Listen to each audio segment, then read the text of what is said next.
So the applications are very vast in every area of human endeavor.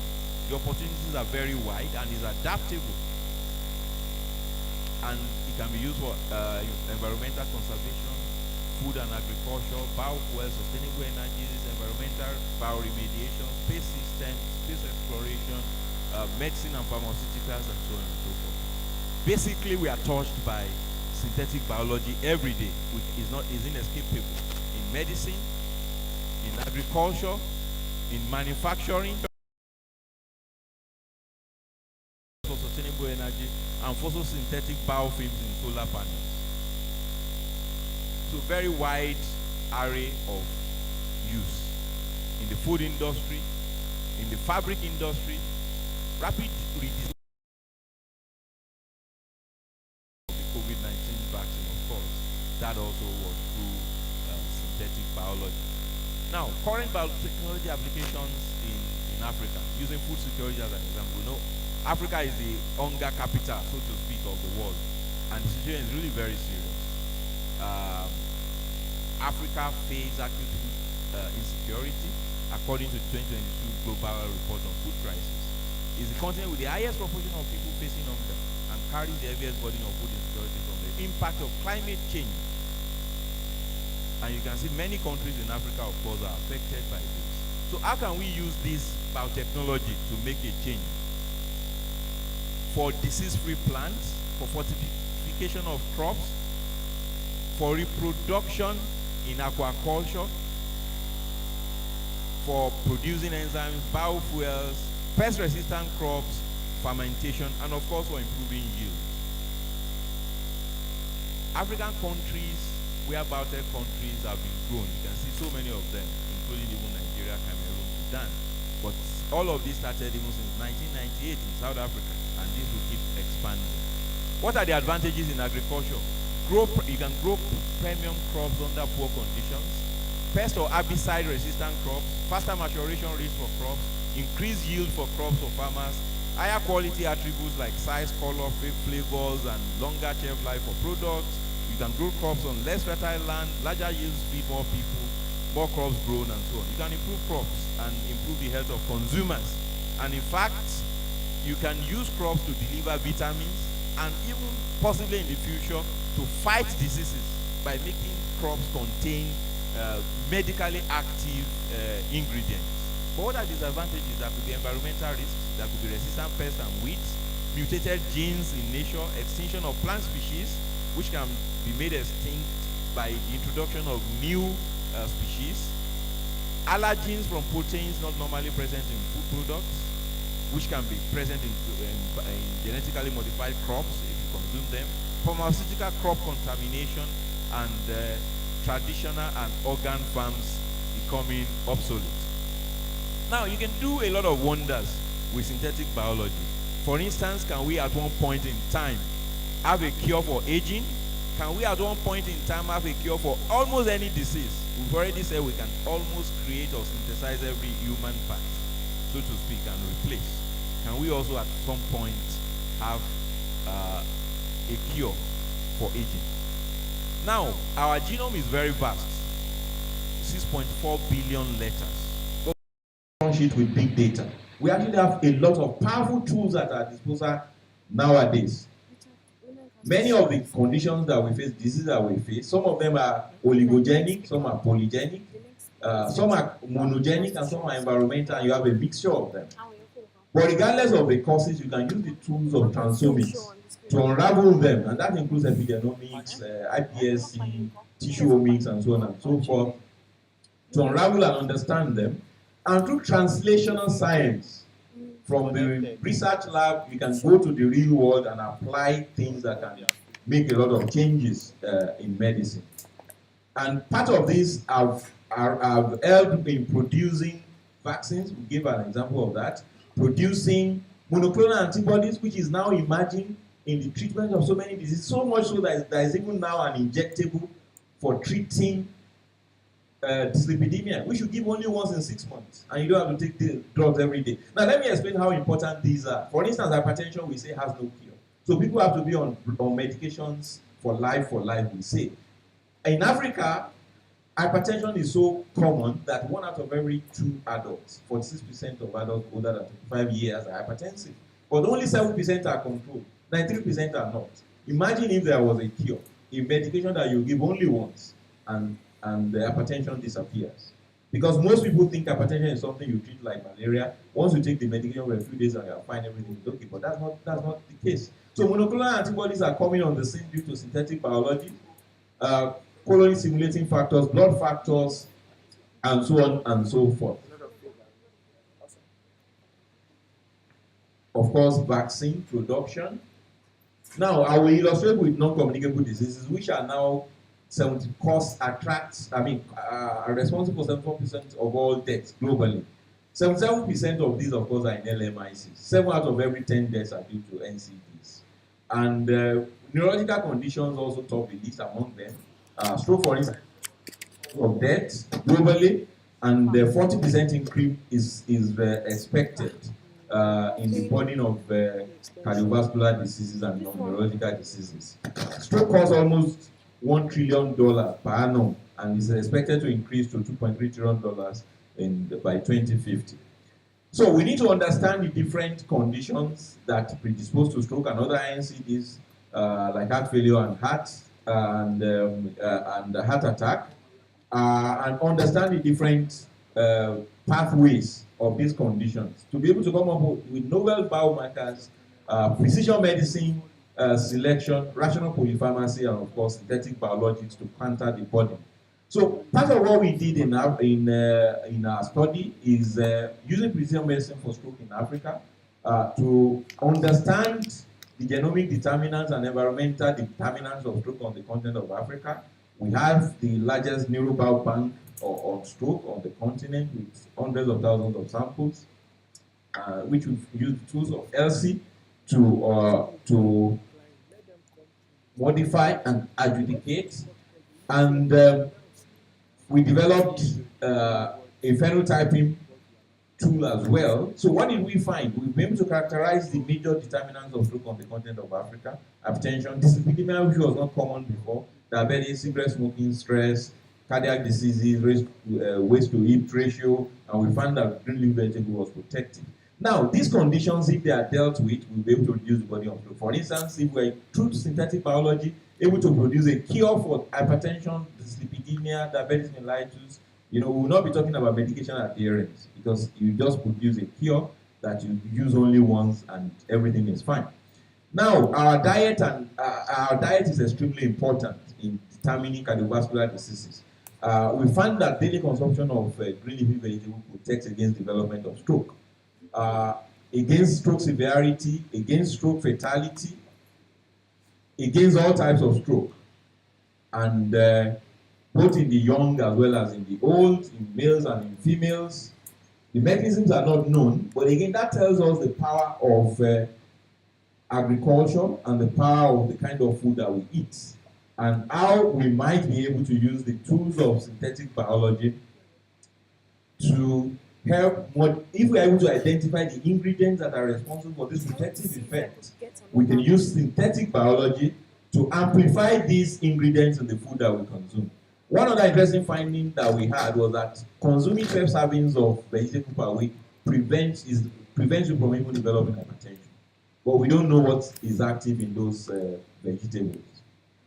Then we also try to find out the genetic determinants of stroke on the continent with some novel loci which are regulatory, which could be targeted not only for polygenic risk prediction, but also as drug targets for reducing the genetic risk of hereditary or inherited stroke.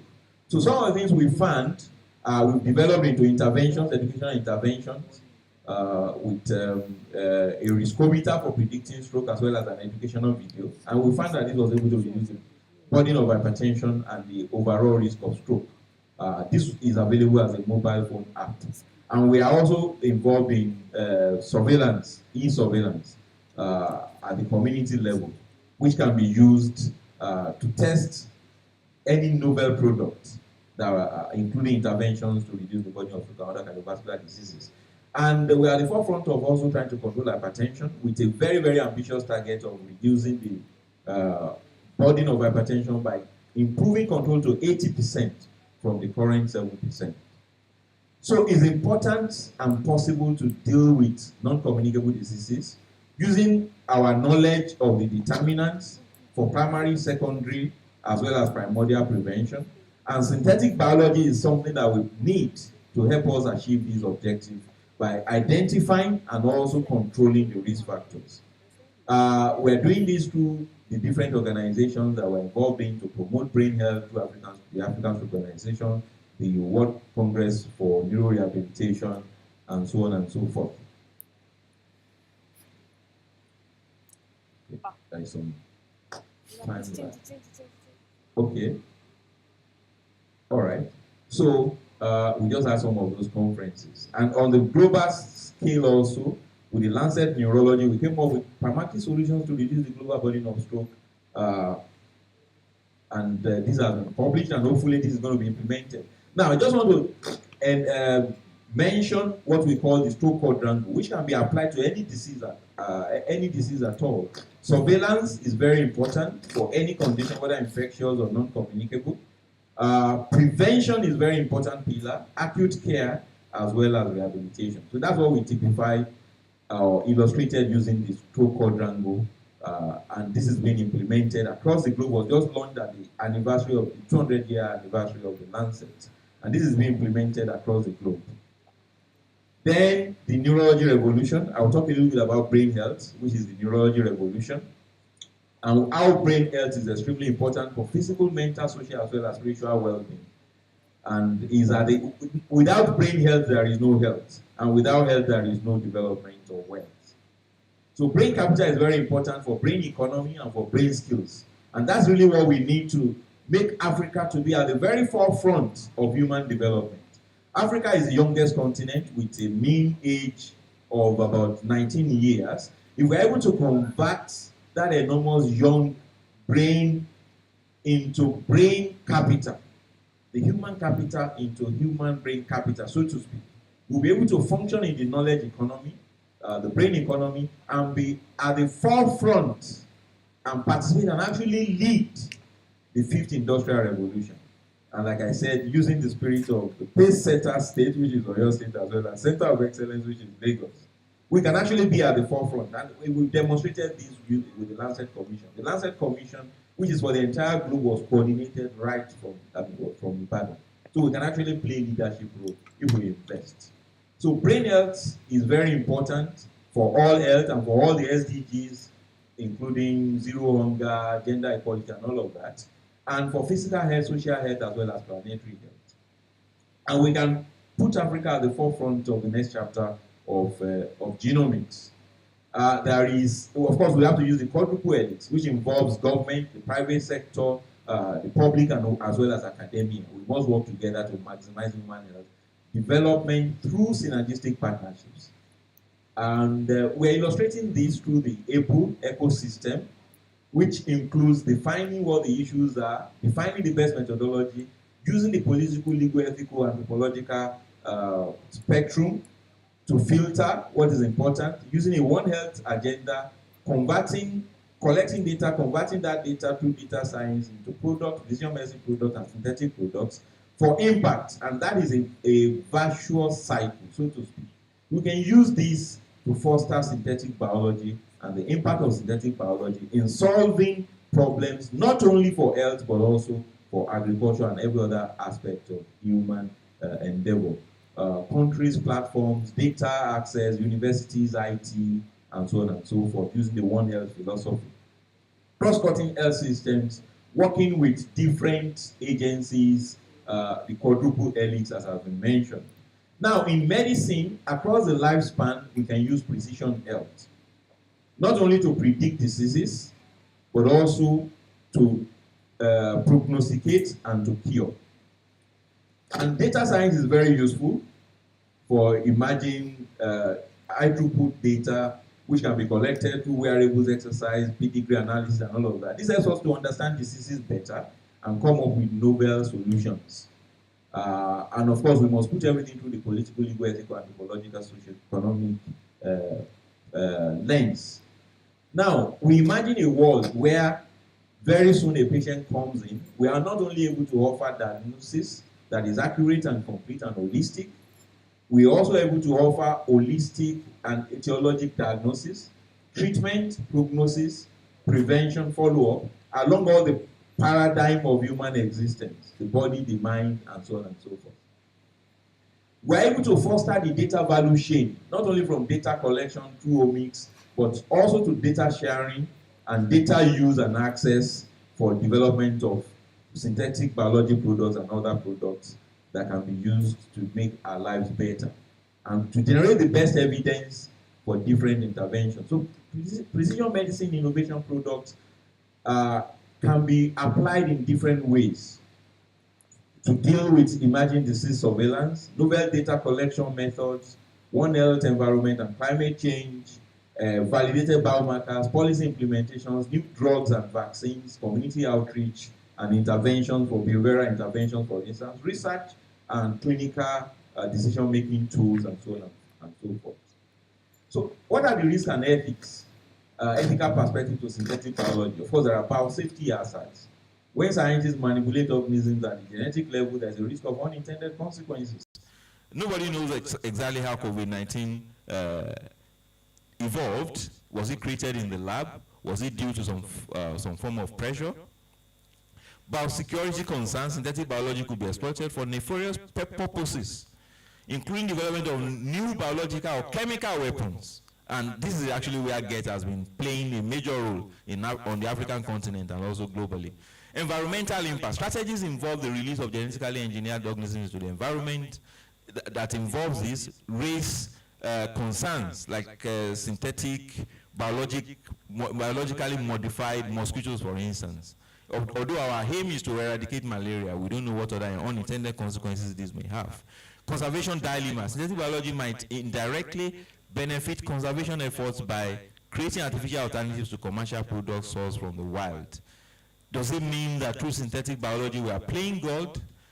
Are we undermining the distinction between living things and machine? What are the risks and what are the ethical aspects? Biosafety concerns, unintended effects, public acceptance and other ethical issues. Adaptive laboratory evolution. Apart from just the natural evolution and natural selection, there is also adaptive laboratory evolution, which can even lead to extinction of some natural species. The natural evolution of species occurs at a very low rate in the environment, but with adaptive laboratory evolution, this is accelerated. There's also gene drive, which can drive the expression of certain genes more than what is expected normally. Deliberate misuse of knowledge from synthetic biology can be used for bio-warfare as well as bioterrorism, with immediate consequences or even far-reaching consequences that may affect generations down the line. Risk of producing genetically engineered species, altering species diversity, laboratory biosafety, aggravation of injustices to existing systems of intellectual property rights, and ethical risks. Synthetic biology technology, DNA synthesis and assembly, gene editing, gene drive, fast adaptive evolution, these are some of the consequences that may be unintended. Of course, cloning, gene editing of the embryo, release of genetically modified mosquitoes, superbugs, these are some of the things we need to regulate. Policy control and countermeasures, international laws and treaties. As we try to understand this, we also try to regulate it. National regulation, including treaties, laws, policies, self-governance of the scientific community, outreach, education, and training. So these are all the things we need to think about. So it's still a new area, it's still a new vista, which requires us to understand it better. Even the regulators will not fully understand synthetic biologics as well as even AI, but this is something we need to understand better and regulate better. So many organizations are going to play roles in doing this. Of course, Lagos State is spearheading. GET is also doing a lot, NABDA, and so many others across different parts of the continent and the globe. So health is a political choice. Now, through synthetic biology, we can accomplish the goal of health for all and hunger for none. And that's one of the benefits we can get from it. So I want to end by saying that we are created to create, it seems, but we must do so responsibly. And that's the principle of Ikigai, of ensuring that we are able to achieve harmony and maintain harmony. I want to thank everyone for this opportunity. This was the launching of the Lancet Commission report on stroke, and at the 200-year anniversary of the Lancet. At the background is the first issues of the Lancet published in 1823. Thank you so very much for this great opportunity.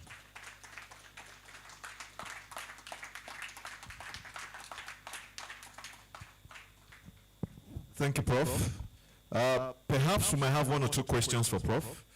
If we want to take one or two questions for Prof. Okay, I have Madam and Prof. All right, I'm going to come straight to you. Perhaps one of my team members will help out, but let me come up. Briefly, as much as we can. Madam, before we go ahead, any relationship with the Honorable Commissioner? Okay. Thank you very much. Thank you for that very interesting introductory opening to this wonderful conference.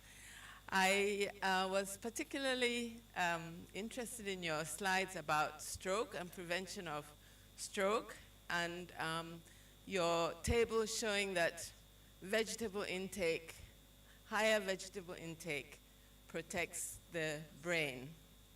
And also, recently, the trend is now looking at the gut as a second brain. So health of the gut, or gut health, is actually what is protecting the real brain, especially the intake of fiber, which we have a lot of in this part of the world. And as we saw during the COVID pandemic, we were relatively protected, but we didn't know why.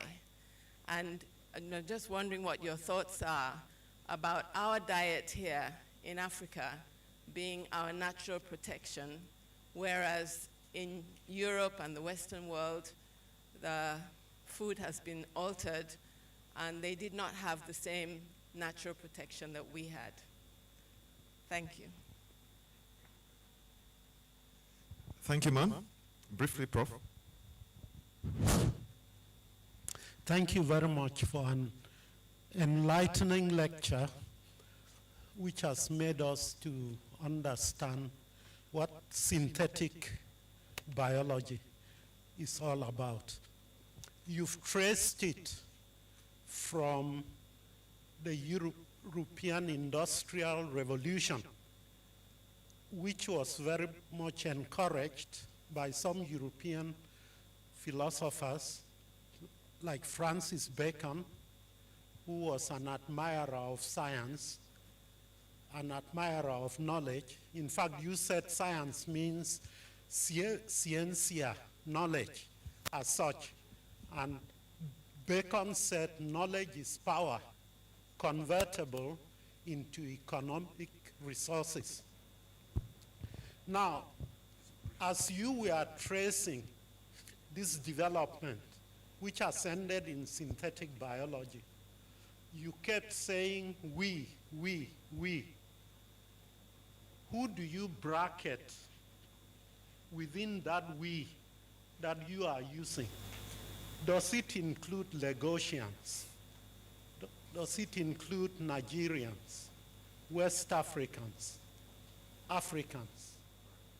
Because the we, please, let me ask this question because I think that other we includes Africans, a colonized people, and they were colonized for the purposes of exploitation. Now, if this other we can be bracketed in this development, I think I would like to know, is there any study of the studies you mentioned that has been conceived by Nigerians or Africans or Lagosians, designed by them, funded by them, and carried out by them?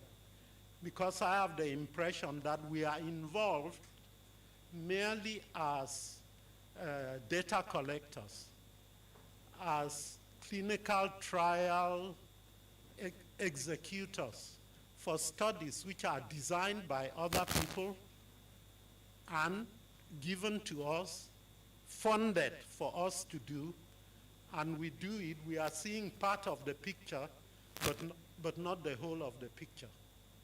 Thank you very much. I think. Okay, Prof, briefly, we have the next speaker on standby. Okay, thank you very much. I think that's a very, very, let me start with the first question, then I answer the second one, which I think is very interesting. Yes, the natural products, our diet, the African diet, so to speak, I mean, as has been shown through the work we did in Siren, has enormous powers. At least what we found with the green leafy vegetable was consistent.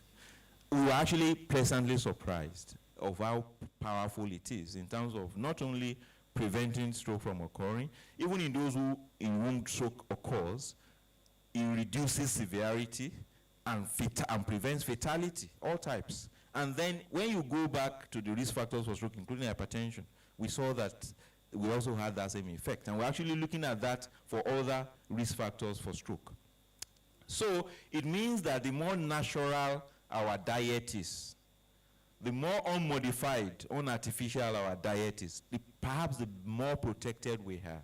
You know, and these are things that are readily available, ubiquitous. They're not expensive. Green leafy vegetable is not expensive. Of course, it's expensive maybe in the Western world, you know, where most things are artificial. So, the more of this we eat, the better for us. Of course, over time we try to understand this more and more.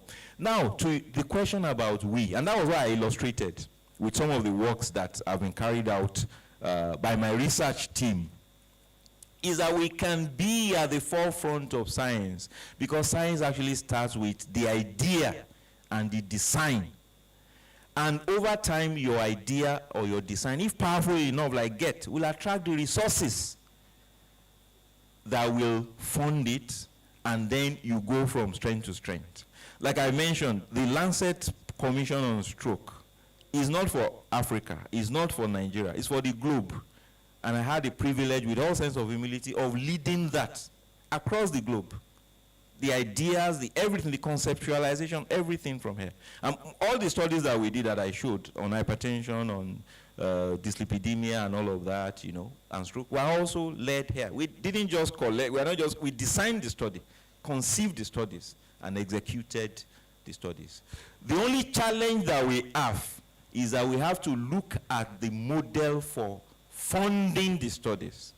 The TED fund, the money that comes from TED fund, for instance, is paltry, is extremely small, is not enough. The money that goes into science and innovation is actually not enough to drive what is required. So you need quadrilateral approach, quadruple helix approach. You need government funding, because investment in knowledge is actually the real investment. And we've seen countries that have done that. China, even India, you know, and other, Singapore, the US and all of that. They invest enormously in knowledge and discovery science. And over time, they transform this into products that are worth trillions of dollars that you can't even imagine. Most of the top-ranging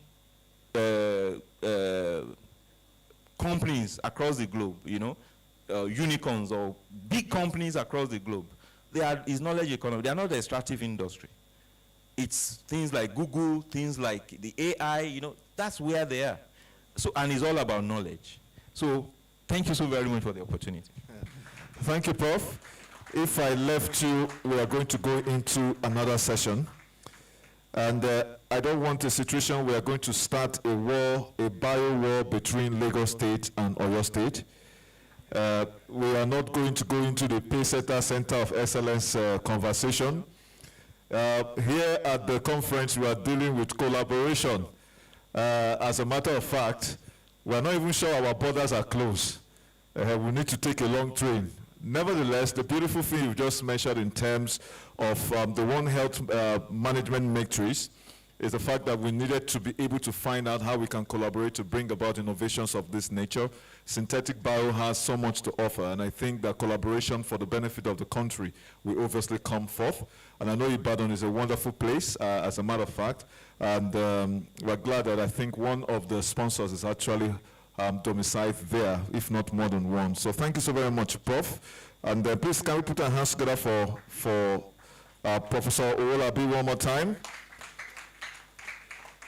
Quickly, I would like to recognize the presence of Mrs. Olukemi Ogunyemi, Special Advisor to the Lagos State Governor on Health. She came in while he was making a presentation. You're welcome, madam. I also would like to recognize the presence of Dr. Abimbola Bowale, Permanent Secretary, Lagos State Health District 4. Please, can we put our hands together for him? Certainly, I would like to say a big thank you to Madam Jennifer Okereke of AfriGlobal Medicare Limited, one of our special guests. We thank you very much to recognize you. And please permit me to recognize my very good friend. I call him Otumba. He's a man who I hold in high regard, and that is the Director of Public Affairs for the Lagos State Ministry of Health, Tubosun Ogumbawo. Please, can we put our hands together for him? It's always exciting when you meet people that you share so much with. And like we've announced earlier on, this conference is both online as well as in person, hybrid. And I think that is what pandemic brought about in terms of what COVID actually ushered in. So right now, it has changed the way we actually coordinate conferences. And I'm very sure that my very good friend who I've been chatting with is all far away in Nairobi, and is ready for us, hopefully. And that is Dr. Richard Munang. He's going to be speaking, as a matter of fact. Dr. Richard, are you on cue? Please say a word if you are. I'm sorry, he has a clashing program right now. He's making a presentation somewhere else, and then he's here at the same time, but he's going to help us talk on driving effective climate action that addresses climate and environment-induced health risk. Please let me know if he's ready. And I know Professor Owolabi actually has said that, if we eradicate mosquitoes or whatever you call it, malaria, there might be unintended consequences. Okay, we don't care what the unintended consequences are. Malaria must go.